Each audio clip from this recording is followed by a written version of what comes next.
Future transport म्हणजे हे भविष्यात काय असणार आहे, त्या सगळ्या हे कॉरिडॉर पूर्ण होतील त्यावेळची परिस्थिती आपली काय असणार. हे MMRDA एक कॉम्प्रिहेन्सिव्ह ट्रान्सपोर्ट स्टडी केला आहे, त्याच्यामधले हे एस्टिमेशन आहे.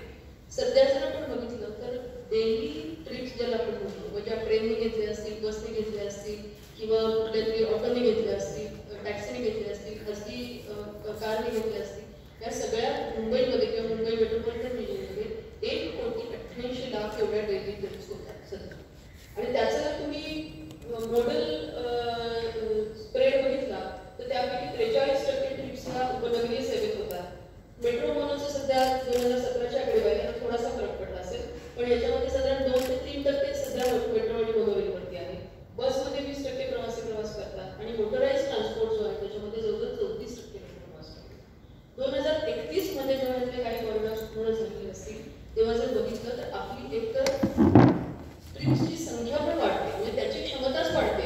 आता 1,88,00,000 करते, 2031 मध्ये 2,37,00,000 एवढे ट्रिप्स मुंबईमध्ये होऊ शकतात.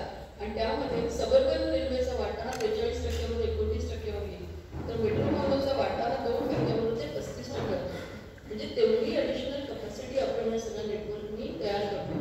आणि मोटराइज ट्रान्सपोर्ट जर बघितलं तर हळूहळू त्याचा शेअर कमी होतोय टोटल, आणि तेच आपल्याला अपेक्षित आहे.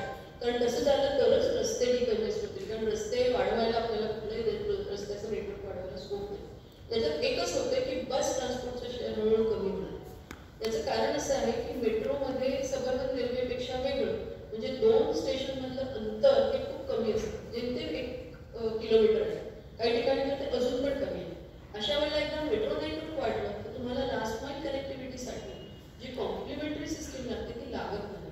सबर्बन रेल्वेच्या बाबतीत असं होतं की स्टेशनमधलं अंतर जास्त असतं, तेव्हा सबर्बन रेल्वे स्टेशनला उतरल्यानंतर आपल्या इच्छित स्थळी जाण्यासाठी पुन्हा तुम्हाला बस किंवा इतर ट्रान्सपोर्टची मदत घ्यावी लागते. मेट्रो नेटवर्क जेव्हा वाढतं तेव्हा त्याची गरज राहत नाही आणि त्याच्यामुळे बसचा शेअर हळूहळू कमी होतो. बसला थोडं रिओरिएंट करावं लागेल स्वतःला, मेट्रोची स्टेशन्स बघून त्यानंतर लास्ट माईल कनेक्टिव्हिटी बघावी लागेल. 2041ची परिस्थिती बघितली तर सबर्बन रेल्वेची जागा पूर्ण मेट्रो सिस्टीम येईल, म्हणजे त्यावेळेला 2,70,00,000 एवढ्या ट्रिप्स होतील आणि त्यापैकी 41% शेअर हा मेट्रोचा असेल आणि सबर्बनचा शेअर 25% असेल. मोटराइज ट्रान्सपोर्ट स्टॅग्नंट होईल, त्यामुळे रस्त्यावरची गर्दी कमी होण्यासाठी मदत होईल. आणि आता आपल्याला जी छोटी झलक लाईन A लाईन 7 त्याच्यामध्ये सुद्धा आपण बघतो की हळूहळू त्याची लोकप्रियता वाढते, त्याच्यावर जाणाऱ्या लोकांचा संख्या वाढते. आणि जेव्हा इतकं मोठं नेटवर्क होतं तेव्हा शहरामध्ये कितीही बदल होतात. कदाचित कुठे रेसिडेन्शियल एरिया, नवीन जॉब किंवा जे एम्प्लॉयमेंट सेंटर्स आहेत त्याच्यामध्ये बदल होतात. जे सबर्बन रेल्वेच्या बाबतीत झालं की त्याच्या आसपास मुंबई शहराचा विस्तार झाला, तीच परिस्थिती एकदा मेट्रो नेटवर्क झाल्यानंतर हे बदल शहरामध्ये पुढच्या काळामध्ये आपोआपच होणार आहे.